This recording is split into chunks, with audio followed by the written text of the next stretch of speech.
So good morning guys. तो चलिए start करते हैं आज के यानी कि 16 फरवरी के इंपॉर्टेंट करंट अफेयर्स को। तो इस प्रश्न में आपसे पूछ रहे हैं, अभी हाल ही में किस देश ने एआई पावर्ड सड़क सुरक्षा के लिए नवा गवर्नमेंट पुरस्कार जीता है? तो आंसर होगा भारत ने। तो अभी आपको याद होगा, हम लोगों ने पढ़ा था वर्ल्ड गवर्नमेंट समिट का आयोजन किया गया कहां पे? यूनाइटेड अरब अमीरात में। और वहीं पे भारत ने ये नवा गवर्नमेंट पुरस्कार जीत लिया है। किसके लिए जीता? तो एआई पावर्ड सड़क सुरक्षा के लिए। एक्चुअली में हमारे जो सड़क परिवहन व राजमार्ग मंत्री हैं नितिन गडकरी जी, उन्होंने 2021 में आई रास्ते नाम से एक परियोजना शुरू की थी। इसमें आर्टिफिशियल इंटेलिजेंस की मदद से सड़क सुरक्षा इंश्योर की जाती है और अभी इसी के लिए भारत ने ये नवा गवर्नमेंट पुरस्कार जीता है। यहाँ पे आई रास्ते की फुल फॉर्म भी मैंने लिख दी है, intelligent solutions for road safety through technology and engineering. अब देखो यहाँ पे दो बातें हैं, आर्टिफिशियल इंटेलिजेंस और जब भी एआई का क्वेश्चन आता है, मैं पिछले एक साल में जितने भी एआई से संबंधित प्रश्न होते हैं आपको रिवाइज कराता हूं। अभी कुछ दिन पहले ही मैंने आपको रिवाइज कराए थे। तो आज हम एक काम करते हैं, भारत को पकड़ते हैं। भारत अभी किन किन कारणों से न्यूज में रहा उसको एक बार रिवाइज करते हैं। जैसा कि आपको याद होगा, 2023 में भारत ने शंघाई कोऑपरेशन ऑर्गेनाइजेशन और G20 की अध्यक्षता की थी और इसकी थीम हम लोगों ने कई बार पढ़ी है, वसुधैव कुटुंबकम और one earth one family one future. अभी ये थीम अभी उत्तर प्रदेश का RO का जो एग्जाम हुआ था वहां पे ये थीम पूछी गई थी, बताओ। इसके अलावा 2023 में भारत में ही मेंस हॉकी वर्ल्ड कप का आयोजन हुआ था। वुमेन्स बॉक्सिंग चैंपियनशिप को होस्ट किया था भारत ने। ICC वर्ल्ड कप का आयोजन हुआ था भारत में।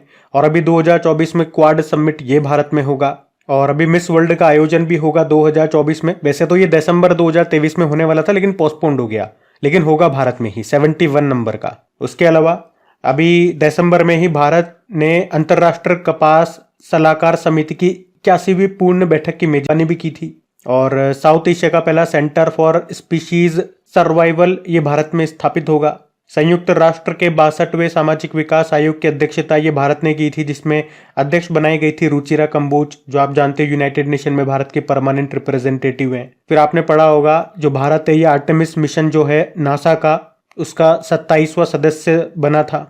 और भारत ने खाद्य सुरक्षा नियामकों के वैश्विक शिखर सम्मेलन की मेजबानी भी की थी, global summit of food safety regulations की। और भारत ने पारंपरिक दवाओं पर आसियान देशों के सम्मेलन की भी मेजबानी की थी। उसके अलावा भारत ये international organisation of legal metrology के सर्टिफिकेट जारी करने वाला ये 13वां देश बना था। और भारत ने पहली बार पेटा ट्रेवल मार्ट 2023 को भी होस्ट किया था नई दिल्ली में। पेटा मतलब पैसिफिक एशिया ट्रेवल एसोसिएशन। और अभी अंतर्राष्ट्रीय वकील सम्मेलन का भी आयोजन हुआ था, पहली बार भारत में नई दिल्ली में हुआ था। और अभी इंटरनेशनल ओलंपिक कमेटी का 141वां सत्र ये भी भारत में हुआ था, मुंबई में हुआ था। और ये दूसरी बार है जब इसका आयोजन भारत में हुआ था। तो ये सब पॉइंट्स ध्यान रखना, इन सबके कारण भारत न्यूज में था। अभी अगला प्रश्न देखते हैं।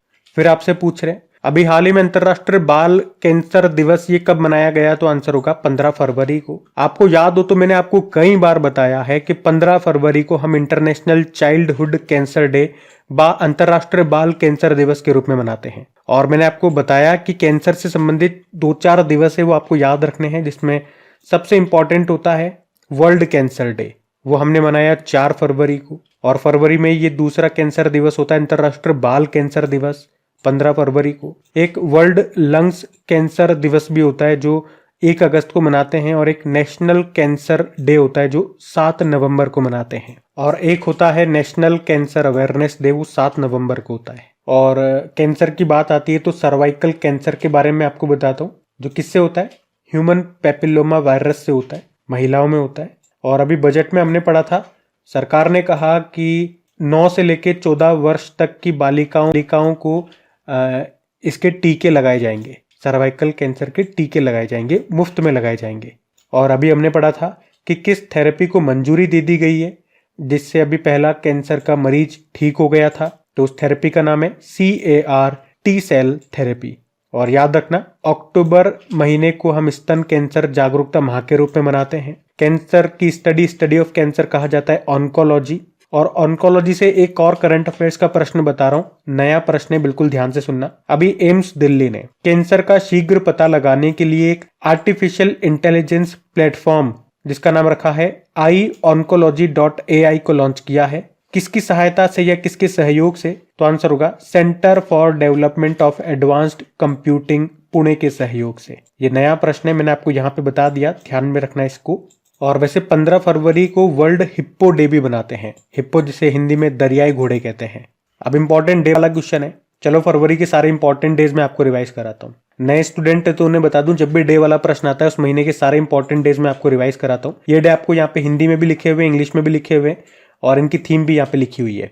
और डेज याद करने का ये सबसे बेस्ट तरीका है। पूरे महीने भर मैं आपको रिवाइज कराऊंगा चिल्ला चिल्ला करके, बोल बोल करके। तो आपको भी कोशिश करनी है बार बार जब भी डे वाला प्रश्न आए तो मेरे साथ साथ बोलना है आपको, और बीच में एक आध बार मैं आपको लिखने के लिए भी बोलूंगा, तो आपको लिखना है, ताकि आप देखोगे महीने के एंड में ये आपको सारे याद हो चुके होंगे। क्योंकि मेरे भाई थोड़ी सी मेहनत तो आपको भी करनी पड़ेगी ना। चलो देखो, 1 फरवरी को भारतीय तटरक्षक दिवस मनाया था, 2 फरवरी को विश्व आर्द्रभूमि दिवस, 4 फरवरी को अंतरराष्ट्रीय मानव बंधुत्व दिवस और वर्ल्ड कैंसर डे, जिसकी थीम क्या थी, towards we challenge those in power. और 6 फरवरी को सेफर इंटरनेट डे, 10 फरवरी को विश्व दलहन दिवस, 11 फरवरी को एक तो वर्ल्ड यूनानी डे आपने मनाया था, 12 फरवरी को अभी राष्ट्रीय उत्पादकता दिवस, 13 फरवरी को नेशनल डे और वर्ल्ड रेडियो डे बनाया था। तो ये ध्यान में रखना। अगला प्रश्न देखते हैं। फिर आपसे पूछ रहे, अभी हाल ही में किस राज्य ने काजी नेमू को आधिकारिक राज्य फल घोषित किया? तो आंसर होगा असम ने। तो अभी असम सरकार ने काजी नेमू को अपना स्टेट फ्रूट बनाया है। ये एक प्रकार का नींबू ही है, देखने में अमरूद की तरह भले ही लग रहा हो, लेकिन ये नींबू है। ये अपने रसीले और सुगंधित और अत्यधिक पोषण मूल्य के लिए जाना जाता है। नाम याद रखना, क्या कहते हैं इसको? काजी नेमू कहते हैं। निमोड़ा निमोड़ा निमोड़ा, काचा काचा छोटा छोटा निमोड़ा, मतलब नींबू। देखो, अब असम का हमने राजकीय फल देख लिया, तो यहाँ का राजकीय पशु, राजकीय पक्षी क्या है वो भी मैं आपको रिवाइज करा दूं। वैसे आप जानते हो असम कैपिटल इसके दिसपुर होती है, मुख्यमंत्री हेमंत बिस्वा शर्मा है और गवर्नर है गुलाब चंद कटारिया, ये आप जानते हो। राजकीय पशु भी आप जानते ही होंगे, एक सिंग वाला गेंडा, भाई काजीरंगा नेशनल पार्क में फेमस है ये। और राजकीय पक्षी सफेद पंखों वाली बतख है। राजकीय पुष्प है फॉक्सटेल ऑर्किड, और ये फल हो गया काजी नेमू। इसी तरह से आपको याद होगा भी लद्दाख का स्टेट एनिमल बना था स्नो लेपर्ड, हिम तेंदुआ जिसे बोलते हो आप। अच्छा, हिम तेंदुए से देखना 2-3 तरह के प्रश्न भी बन गए आपके करंट अफेयर्स में। एक तो ये जो स्नो लेपर्ड है हिम तेंदुआ, ये और किस राज्य का स्टेट एनिमल है? तो हिमाचल प्रदेश का है। और अभी एक देश ने, एक कंट्री ने भी अपना नेशनल एनिमल बना लिया है हिम तेंदुए को। ये मैं आपके लिए होमवर्क प्रश्न छोड़ता हूं। चलो, ये अच्छा प्रश्न है, देखता हूं किस किस को याद है ये।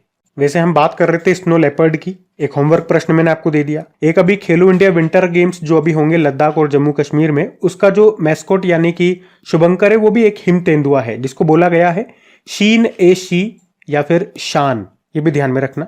वैसे अभी हिम तेंदुओं के ऊपर एक रिपोर्ट भी आई थी। सबसे खास बात क्या है, पहली बार ये रिपोर्ट आई थी जिसमें सबसे ज्यादा हिम तेंदुए लद्दाख में है, 477 है, और सबसे कम जम्मू कश्मीर में 9 है। आप बताओ पूरे देश में टोटल कितने हिम तेंदुए हैं उस रिपोर्ट के अनुसार? और वैसे उस रिपोर्ट के अनुसार पूरे देश में कितने हिम तेंदुए हैं? 718 हैं।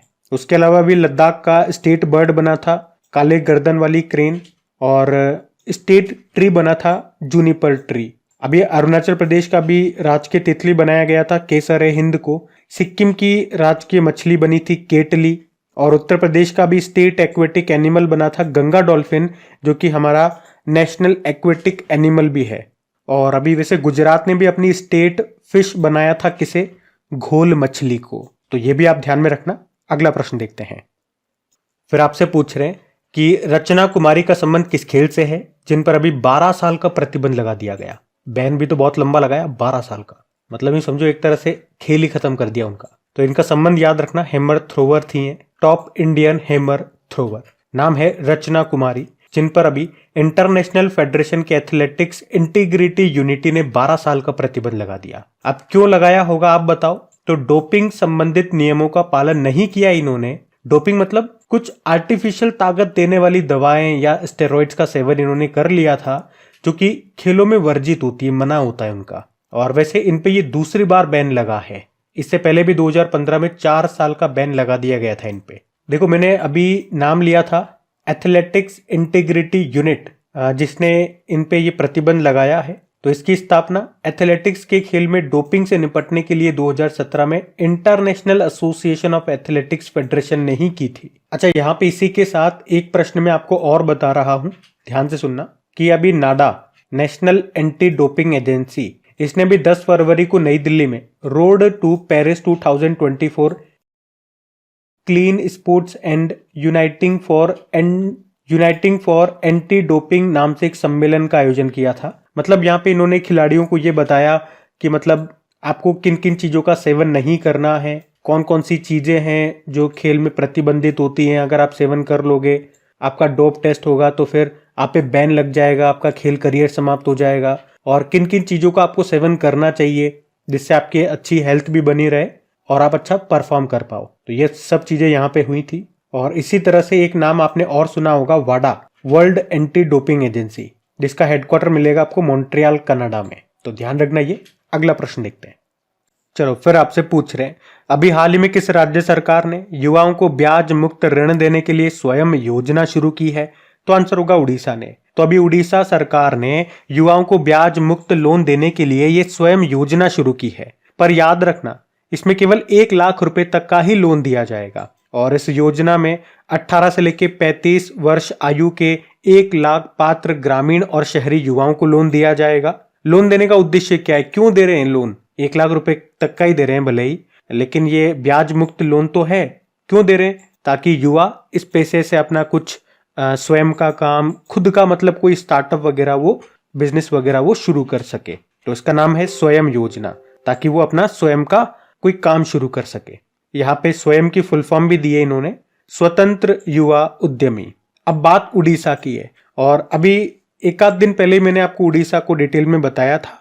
तो आज हम उड़ीसा को नहीं कवर करते, एक काम करते हैं, कुछ इंपॉर्टेंट योजनाएं, कुछ 10 इंपॉर्टेंट योजनाएं मैं आपको रिवाइज कराता हूं, ताकि आपका रिवीजन भी होता रहेगा साथ के साथ। और अगर आप डेली हमारा करंट अफेयर्स का लेक्चर देखते हैं तो आपको पता है मेरी कोशिश रहती है हर क्वेश्चन में उससे रिलेटेड, उससे संबंधित मैं आपको करंट अफेयर्स का या स्टैटिक प्रश्न का रिवीजन करवाऊं। बस मेरी एक छोटी सी आप लोगों से गुजारिश है, एक रिक्वेस्ट है, अगर वीडियो अच्छा लगता है तो प्लीज वीडियो को लाइक जरूर करा करें। अपने दोस्तों के साथ में, अपने स्टडी ग्रुप में, अगर किसी स्टडी ग्रुप से जुड़े तो वहां पे प्लीज वीडियो को एक बार आप शेयर जरूर कर दें। मैं आपके लिए इनकी प्रैक्टिस के लिए इनका क्विज भी तैयार करता हूं। इसकी पीडीएफ भी आपको मिल जाएगी अपनी क्रिक एग्जाम एप्लीकेशन में, वो बिल्कुल फ्री है। सब कुछ वहां पे आपको चीजें फ्री में मिलेंगी। आज की वीडियो का हम लाइक का टारगेट रखते हैं 7,000 लाइक का, तो आप कोशिश कीजिएगा प्लीज, आपका कीमती लाइक मुझे मिल सके। तो अगर आप मुझे इस लायक समझते हैं या कंटेंट आपको अच्छा लगता है तो अपना कीमती लाइक हमें जरूर दीजिएगा, ताकि हम भी थोड़ा सा मोटिवेटेड फील कर सकें कि हाँ, हमने जो आपके लिए मेहनत की है पूरे दिन भर में इस कंटेंट को तैयार करने में, वो आपको अच्छा लगा और हमें आगे और मेहनत करनी है, इसे और बेहतर बनाना है, बेहतर को और बेहतर बनाना है। चलो अभी मैं आपको योजनाओं का रिवीजन करवा रहा हूं। जैसे कि आपको याद होगा, मिशन महिला सारथी पहल, इसको उत्तर प्रदेश ने शुरू किया था। सपनों का संचय जमा लिंक्ड ऋण योजना हिमाचल प्रदेश ने शुरू किया। नमो शेतकरी महासम्मान निधि योजना को महाराष्ट्र ने शुरू किया। कृषक उपहार योजना को उत्तर प्रदेश ने। Mission investigation at the rate 75 days, इस मिशन को शुरू किया था बिहार ने। उन्नत आरोग्य श्री योजना को आंध्र प्रदेश ने, और ग्रामीण आवास न्याय योजना इसको शुरू किया छत्तीसगढ़ ने। मुख्यमंत्री खेत सुरक्षा योजना को शुरू किया उत्तर प्रदेश ने, और पृथ्वी विज्ञान योजना इसको पृथ्वी विज्ञान मंत्रालय ने शुरू किया था। और प्रधानमंत्री विश्वकर्मा योजना भी याद रख लो, इसको मोदी जी ने शुरू किया था वैसे तो 17 सितंबर 2023 को, लेकिन मैं प्रश्न पूछ रहा हूँ इसको लागू करने वाला पहला यूनियन टेरिटरी कौन सा बना, ये प्रश्न आएगा एग्जाम में, तो आंसर करना जम्मू कश्मीर। तो 10-11 योजनाएं मैंने आपको और यहाँ पे रिविजन भी करवा दिया, इंपॉर्टेंट है, सारी लेटेस्ट है, ध्यान में रखना। अगला प्रश्न देखते हैं। फिर आपसे पूछ रहे हैं, अभी हाल ही में लखपति दीदी सम्मेलन का आयोजन ये कहाँ पे किया गया? तो आंसर होगा राजस्थान में। तो अभी 14 फरवरी 2023 को ही राजस्थान के डूंगरपुर के बेणेश्वर धाम में लखपति दीदी सम्मेलन का आयोजन किया गया, जिसमें हमारी राष्ट्रपति द्रौपदी मुर्मू जी ने भी हिस्सा लिया, लोगों को वहां पे संबोधित किया, मतलब भाषण वगैरह दिया उन्होंने। और देखो, लखपति दीदी योजना की हम बात करते हैं पहले, तो 2-3 बातें तो याद रखनी है आपको कि इसकी शुरुआत कब की थी, किसने की थी। तो मोदी जी ने इसको लॉन्च किया था, इसकी घोषणा की थी कब? 15 अगस्त 2023 को। उद्देश्य क्या है, मुख्य उद्देश्य क्या है? महिलाओं को आर्थिक रूप से सशक्त बनाना, यही है। और इसका लक्ष्य क्या रखा? 2 करोड़ महिलाओं को ट्रेनिंग दी जाएगी ताकि वो अपना खुद का रोजगार शुरू कर सके, और सालाना कम से कम 1 लाख रुपए की वो इनकम कर सके, ये इनका उद्देश्य है। नाम से भी क्लियर है, लखपति दीदी, दीदी को लखपति बनाना, मतलब साल की 1 लाख तो इनकम होनी ही चाहिए। और अगर बात करें राजस्थान ने ये लखपति दीदी योजना को कब शुरू किया था? भाई राजस्थान में नई सरकार बनी थी बीजेपी की, दिसंबर में शुरू कर दिया था। डेट बताऊं, 23 दिसंबर 2023 को। अच्छा, बात राजस्थान की है तो ये रहा मैप में राजस्थान। देखो, राजस्थान की कैपिटल जयपुर है। आपको पता है भारत का जो दूसरा सबसे बड़ा क्रिकेट स्टेडियम है और दुनिया का तीसरा, ये जयपुर में ही बन रहा है। मुख्यमंत्री अभी नए बन गए बीजेपी पार्टी के, कौन? भजन लाल शर्मा। गवर्नर कौन है? कलराज मिश्र है। और याद रखना, भारत की सबसे बड़ी इनलैंड सॉल्ट वाटर लेक ये आपको राजस्थान में मिलेगी, सांबर लेक जिसे कहते हैं। इनलैंड सॉल्ट वाटर लेक मतलब क्या हो गया? ये चारों ओर से जमीन से घिरी हुई है। भाई जो आप पढ़ते हो चिल्का लेक के बारे में जो उड़ीसा में है, वो भारत की सबसे बड़ी खारे पानी की लगून झील है। मतलब वो चारों ओर से जमीन से नहीं घिरी हुई है, एक साइड से घिरी हुई है जमीन से, एक साइड समुद्र लग रहा है। तो ये थोड़ा सा अंतर ध्यान में रखना। बाकी यहाँ का राजकीय पशु चिंकारा है और ऊंट भी है। राजकीय पक्षी गोडावन है जिसे ग्रेट इंडियन बस्टर्ड कहते हैं। राष्ट्रीय पुष्प रोहिड़ा है, वृक्ष है खेजड़ी का। और वैसे यहाँ पे अभी 2 डेप्यूटी सीएम भी बनी थी, वो भी मैं आपको बता दूं, उनका नाम दिया कुमारी है और एक है प्रेमचंद बैरवा। और अभी राजस्थान विधानसभा के नए स्पीकर बने थे वासुदेव देवनानी। अब कुछ राजस्थान से करंट अफेयर्स में जो प्रश्न रहे वो मैं आपको रिवाइज कराऊं। और हाँ देखो, अगर टाइगर रिजर्व्स की हम बात करते हैं तो राजस्थान में आपको 5 टाइगर रिजर्व मिलेंगे। अभी लेटेस्ट बना था कौन सा? 55th नंबर का, मतलब भारत का 55th नंबर का और राजस्थान का 5वां, धौलपुर करौली टाइगर रिजर्व। उससे पहले चौथा बना था यहाँ का रामगढ़ विषधारी टाइगर रिजर्व, और उससे पहले मुकुंदरा बना था, सरिस्का है यहाँ पे, रणथंबोर टाइगर रिजर्व है। तो इस तरह से 5 टाइगर रिजर्व है यहाँ पे। तो ये तो स्टैटिक हो गए। अब करंट अफेयर्स में आपको रिवाइज कर रहा हूँ। एक तो अभी हमने पढ़ा कि हमारे जो वाइस प्रेसिडेंट है जगदीप धनखड़ जी, इन्होंने बांध सुरक्षा पर अंतरराष्ट्रीय सम्मेलन का आयोजन किया था जयपुर में। और कुछ जीआई टैग्स हमने पढ़े थे अभी 2023 में, जैसे कि उदयपुर कोफ्तगारी मेटल क्राफ्ट को जीआई टैग मिला, बीकानेर की कशीदाकारी शिल्प को, बीकानेर की उस्ताकला शिल्प को, जोधपुर की बंदेज शिल्प को, और राजस्थान के नाथद्वारा में बनाई जाने वाली पचवई पेंटिंग को जीआई टैग मिला था। अभी पहली प्रीमियर वॉलीबॉल लीग हुई थी जयपुर में, जिसको महाराष्ट्र ने जीता था। और याद रखना, देश का पहला गिग वर्कर्स बिल ये पारित किया गया था राजस्थान में ही। और आपको याद होगा, राइट टू साइट और राइट टू हेल्थ पॉलिसी को लागू करने वाला पहला राज्य ये राजस्थान ही है। और मिस इंडिया 2023 का खिताब जो जीता था वो कोटा राजस्थान से ही है। कोटा राजस्थान से, नाम है नंदिनी गुप्ता। और 2023 में बोल्ड कुरुक्षेत्र नाम की जो एक्सरसाइज हुई थी वो भारत और सिंगापुर के बीच में हुई थी, वो राजस्थान में हुई थी। और इसी तरह से साइक्लोन 1 नाम की एक्सरसाइज भी हुई थी भारत और इजिप्ट के बीच में, वो भी राजस्थान में हुई थी। अच्छा, ये तो 2023 में हुई थी। अभी 2024 में ही देखोगे आप, जनवरी में ही 2-3 एक्सरसाइज हैं वो राजस्थान में हो चुकी हैं। कौन कौन सी? एक तो डेजर्ट साइक्लोन एक्सरसाइज भारत और यूएई के बीच में हुई, राजस्थान के थार रेगिस्तान में। और एक सदा तनसीक नाम से एक्सरसाइज हुई भारत और सऊदी अरब के बीच में, राजस्थान के बीकानेर में। ये 2024 वाली लेटेस्ट है, ये भी ध्यान में रखना। और उसके अलावा राजस्थान के सीकर में लक्खी मेले का आयोजन किया गया था। अंतरराष्ट्रीय मरु फेस्टिवल का आयोजन ये हुआ था जैसलमेर में। ऊंट महोत्सव का आयोजन ये होता है बीकानेर में। और आपको याद हो तो पिछले साल नरेंद्र मोदी जी ने राजस्थान के सीकर से यूरिया गोल्ड को लॉन्च किया था, जो मृदा में सल्फर की कमी को दूर करेगा। राजस्थान में अब जिलों की संख्या बढ़ करके 50 हो चुकी है। तो ये सारे पॉइंट्स आप ध्यान में रखना। अगला प्रश्न देख, फिर आपसे पूछ रहे अभी हाल ही में आईआरसीटीसी के नए चेयरमैन और मैनेजिंग डायरेक्टर कौन बने? तो आंसर होगा संजय कुमार जैन। तो याद रखना, अभी संजय कुमार जैन ने आईआरसीटीसी के चेयरमैन और मैनेजिंग डायरेक्टर के पद को संभाल लिया है। आपको मैं बताना चाहूंगा कि रेल मंत्रालय ये संजय कुमार जैन को उत्कृष्ट सेवाओं के लिए 2 बार रेल मंत्री पुरस्कार से सम्मानित कर चुकी है, एक बार 1999 में और दूसरी बार 2019 में। और ये अब आईआरसीटीसी के नए चेयरमैन बन चुके हैं। आईआरसीटीसी, इसकी फुल फॉर्म क्या होती है? तो इसकी फुल फॉर्म होती है Indian railway catering and tourism corporation limited. आप जानते हो अभी रेलवे बोर्ड की पहली महिला अध्यक्ष बनी थी कौन? जया वर्मा सिन्हा। ये प्रश्न अभी परीक्षा में पूछा गया था। बाकी telecom regulatory authority of India के अभी नए अध्यक्ष बने अनिल कुमार लाहौटी। और रेलवे सुरक्षा बल रेलवे प्रोटेक्शन फोर्स के नए डायरेक्टर जनरल बने थे कुछ समय पहले, मनोज यादव इनका नाम है। अच्छा, आज मैं आपको क्या कराता हूँ, ये अपॉइंटमेंट वाला प्रश्न है। तो इसमें 3 अपॉइंटमेंट तो मैंने आपको ऑलरेडी ऑप्शन से मैंने आपको रिवाइज करा ही देता हूँ और हमेशा कराता हूँ। अच्छा, आज मैं आपको क्या कराऊंगा, अपॉइंटमेंट वाला प्रश्न है। तो वैसे तो ऑप्शन में मैं आपको हमेशा ही रिवाइज करवाता हूँ, लेकिन आज 10 अपॉइंटमेंट मैं आपको और रिवाइज कराऊंगा। और ये सारे अपॉइंटमेंट अभी 2024 वाले ही हैं, तो बिल्कुल ध्यान से सुनना। जैसे कि नीना सिंह, ये भी सीआईएसएफ की डायरेक्टर जनरल बनी थी और इस पद पर आने वाली पहली महिला भी बनी थी, तो नाम इंपॉर्टेंट है। अनीश दयाल सिंह सीआरपीएफ के डायरेक्टर जनरल बने।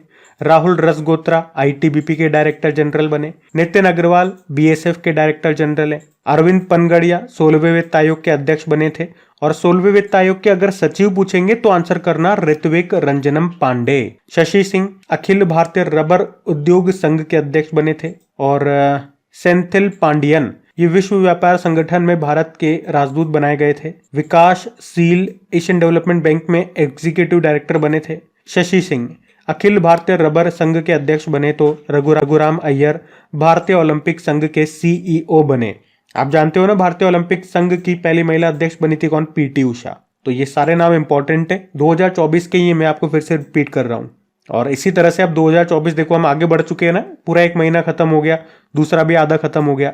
तो अब 2024 में धीरे धीरे हमारे पास कलेक्शन होना चालू हुआ है। कुछ अवार्ड्स आएंगे, अपॉइंटमेंट्स आएंगे, सबमिट्स आएंगी, मिलिट्री एक्सरसाइजेज आएंगी। तो अब मैं आपका इनका रिवीजन करवाना चालू करूंगा। 2023 भी कराऊंगा जो भी इंपॉर्टेंट होंगे। न्यू मान के चलो 2024 जब तक हमारे 6 महीने पूरे नहीं हो जाते, जैसे हम 6 महीने पूरे हो जाएंगे उसके बाद जो मैक्सिमम कंटेंट हमारा रिवीजन का होगा वो 2024 का ही होगा। अभी मैं आपका मिक्स में लेके चलूंगा। 2023 के भी इंपॉर्टेंट जो लास्ट के 6 महीने के होंगे वहां से ज्यादा लूंगा, और 2024 तो जो चल ही रहा है वो तो लूंगा ऐसे ही। तो इसीलिए जो स्टूडेंट हमारे साथ नए जुड़े हैं 2024 में जुड़े हैं, तो अब आप कंटिन्यू बने रहना। जो चीजें मैं आपको करंट अफेयर्स में बता रहा हूं वो साथ में पढ़ते हुए चलना, क्योंकि जब मैं आपको इनका रिवीजन कराऊंगा, भर भर के रिवीजन कराऊंगा, कम समय में बहुत ज्यादा रिवीजन कराऊंगा। पूरे यूट्यूब में जितने भी करंट अफेयर्स चैनल पढ़ाते हैं, इतने कम समय में इतना ज्यादा रिवीजन आपको कोई नहीं कराएगा। मैं ये बात इसलिए बोल रहा हूं क्योंकि नए स्टूडेंट जो जुड़ते हैं वो कहते हैं कि इतना सारा रिवीजन आप करा देते हो, हम याद कैसे रखेंगे? तो याद रखना नहीं है, याद हो जाएगा, लेकिन आपको टाइम देना पड़ेगा, हमारे साथ साथ चलना पड़ेगा। सिंपल सा समझो, आप कोई भी मूवी, कोई भी पिक्चर, कोई भी सीरियल अगर बीच में से देखोगे तो आपको वो भी समझ में नहीं आएगी, बल्कि पिक्चर में तो इंटरेस्ट होता है लोगों का, तो ये तो पढ़ाई है मेरे भाई, ये बीच में से कैसे समझ में आ जाएगी? लेकिन कंटिन्यू बने रहेंगे तो सब आसान लगने लगेगा। अभी अगला प्रश्न देखते हैं। फिर आपसे पूछ रहे हैं, अभी हाल ही में पहली बार डिजिटल इंडिया फ्यूचर स्किल्स शिखर सम्मेलन का आयोजन कहां पे किया गया? तो आंसर होगा गुवाहाटी में। तो समिट का नाम है digital India future skills summit. पहली बार इसका आयोजन किया गया है, तो इंपॉर्टेंट है। कहां पे? असम के गुवाहाटी में। किसने किया? इलेक्ट्रॉनिक्स एंड आईटी मिनिस्ट्री ने, जिसके मंत्री कौन है? अश्विनी वैष्णव है, जो रेल मंत्रालय भी देखते हैं। कब हुआ इसका आयोजन? अभी 15 फरवरी 2024 को ही हुआ है। और इसमें चर्चा की गई कि आगे आने वाले समय में हम इलेक्ट्रॉनिक्स और आईटी में क्या क्या क्रांति ला सकते हैं, ग्रोथ के लिए क्या क्या कर सकते हैं। यहाँ पे साइबर सिक्योरिटी पे चर्चा, आर्टिफिशियल इंटेलिजेंस, इन सब पे चर्चा की गई। तो इतना हमें जाना नहीं है, एग्जाम के हिसाब से सिंपल सा याद रखना है। समिट कौन सी है? पहली बार हुई है digital India future skills summit. कहाँ पे हुई? गुवाहाटी में हुई है। अब कुछ और सम्मेलन, कुछ और समिट्स जो हाल ही में हुए वो मैं आपको रिवाइज कराऊंगा, ध्यान से सुनना। तो आपको याद होगा हमारे जो वाइस प्रेसिडेंट हैं जगदीप धनखड़ जी, इन्होंने बांध सुरक्षा पर अंतर्राष्ट्रीय सम्मेलन का उद्घाटन किया था जयपुर में। फूड एग्रीकल्चर ऑर्गेनाइजेशन ने किसानों के अधिकारों पर पहली वैश्विक संगोष्ठी का आयोजन किया था भारत में, नई दिल्ली में। और पिछले साल 12वां विश्व हिंदी सम्मेलन का आयोजन हुआ था फिजी देश में। तीसरा विश्व हिंदू सम्मेलन 2023 का आयोजन हुआ था बैंकॉक में। और अभी दिसंबर में ही भारत ने अंतर्राष्ट्रीय कपास सलाहकार समिति की 81वीं पूर्ण बैठक की मेजबानी भी की थी, ये मैं आपको बता भी चुका हूँ। और 5वां विश्व कॉफी सम्मेलन ये भी भारत में हुआ था, पहली बार भारत में हुआ था ये बेंगलुरु में। और इसमें ब्रांड एम्बेसडर रोहन बोपन्ना बने थे, जिनका संबंध याद रखना टेनिस से है। इंपॉर्टेंट है ये प्रश्न, या इंपॉर्टेंट है इनका नाम। अभी ऑस्ट्रेलियन ओपन में हमने पढ़ा था ना, मेंस डबल में ये विजेता रहे थे। बाकी संयुक्त राष्ट्र का पहला जल सम्मेलन न्यूयॉर्क में हुआ था। दुनिया की पहली मानव रोबोट प्रेस कॉन्फ्रेंस का आयोजन हुआ था जिनेवा में। इंडिया मोबाइल कांग्रेस का आयोजन हुआ था नई दिल्ली में। और खाद्य सुरक्षा नियामकों के वैश्विक शिखर सम्मेलन का आयोजन ये भारत में हुआ था। तो ये 10 समिट मैंने आपको रिवाइज करवाए, 2023 के हैं, ये इंपॉर्टेंट ध्यान में रखना। अगला प्रश्न देखते हैं। फिर आपसे पूछ रहे, अभी हाल ही में 20 लाख करोड़ रुपए का बाजार पूंजीकरण हासिल करने वाली पहली भारतीय कंपनी कौन सी बन गई है? तो आंसर होगा रिलायंस इंडस्ट्रीज लिमिटेड। तो अभी बॉम्बे स्टॉक एक्सचेंज पर रिलायंस इंडस्ट्रीज के शेयर 2900 के ऊपर पहुंच चुके हैं। मैं आपको बता दूं कि ज्यादा पुरानी बात नहीं, 6-7 महीने पहले इसकी जो वैल्यू थी ना वो 2500 रुपए के आसपास थी, और अभी 2900 रुपए के ऊपर चल रही, मतलब एक शेयर की कीमत है ये। तो इस प्रकार से रिलायंस इंडस्ट्रीज लिमिटेड का बाजार पूंजीकरण 20 लाख करोड़ रुपए के पार पहुंच गया है, और ऐसा करने वाली ये पहली भारतीय कंपनी बन गई है। वैसे भारत की 10 सबसे मूल्यवान कंपनियों की बात करें तो पहले नंबर पे तो ये आ गई है रिलायंस इंडस्ट्रीज लिमिटेड, दूसरे पे टीसीएस, तीसरे पे एचडीएफसी बैंक वगैरह है आगे फिर। और बाजार पूंजीकरण मार्केट कैप में आपको समझा चुका हूं, पहले उदाहरण से समझाया था, फिर समझाता हूं। जैसे कि क्रिक एग्जाम नाम की एक कंपनी है, शेयर मार्केट में लिस्टेड है ये, और हमारे कंपनी के शेयर हैं 100। एक शेयर की कीमत रुपए है, तो टोटल शेयर की कीमत कितनी हो गई? 100 इंटू 10,000 रुपए। तो हमारे कंपनी की वैल्यू, आप इसे बोल दो मार्केट कैप, या आप इसे बोल दो बाजार पूंजीकरण, कितना हो गया? 1,000 रुपए की कंपनी है। और अभी आपको याद हो तो कुछ समय पहले ही हमने पढ़ा था, इसी तरह का एक प्रश्न था कि 30 लाख करोड़ रुपए के मार्केट कैप तक पहुंचने वाला देश का पहला ग्रुप कौन सा बन गया है? तो टाटा ग्रुप बना था, याद होगा आपको। तो गाइज, ये था आज का आपका करंट अफेयर्स का सेशन। कमेंट करके जरूर बताइएगा कैसा लगा आज का आपका सेशन। और अगर अभी तक आपने वीडियो को लाइक नहीं किया तो एक बार फिर से रिक्वेस्ट करता हूं, वीडियो को लाइक करके दोस्तों में शेयर जरूर करना। बाकी चलो अभी कल के करंट अफेयर्स का क्विक रिवीजन करा देता हूं, फिर सेशन एंड करते हैं। तो पहला प्रश्न आपसे पूछा था, आईसीसी ने किसे जनवरी महीने के लिए men's player of the month चुना? तो आंसर होगा शामर जोसेफ को। भारत के सबसे उम्रदराज टेस्ट क्रिकेटर का निधन हो गया, उनका नाम क्या था? दत्ताजी राव गायकवाड़। गुप्तेश्वर वन किस राज्य का चौथा जैव विविधता विरासत स्थल बना? तो आंसर होगा उड़ीसा। और अभी institute of chartered accounts of India के अध्यक्ष कौन बने? रंजीत कुमार अग्रवाल। प्रधानमंत्री सूर्य घर मुफ्त बिजली योजना के अंतर्गत कितनी बिजली मुफ्त दी जाएगी? 300 यूनिट। किस देश के राष्ट्रपति कैटलिन नोवाक ने इस्तीफा दे दिया? हंगरी। और अभी financial times global MBA ranking 2024 में भारत का बेस्ट मैनेजमेंट संस्थान कौन सा बना? Indian school of business Hyderabad. राष्ट्रीय उत्पादकता दिवस 12 फरवरी को मनाया। पेटीएम ई कॉमर्स का नाम बदल के क्या हो गया? पाई प्लेटफॉर्म। अहलान मोदी कार्यक्रम का आयोजन हुआ अभी यूनाइटेड अरब अमीरात में। अभी कल का होमवर्क प्रश्न देखते हैं और सेशन एंड करते हैं। अच्छा, कल होमवर्क प्रश्न आपको देना भूल गए थे, कोई बात नहीं, आज ये रहा आपका होमवर्क प्रश्न।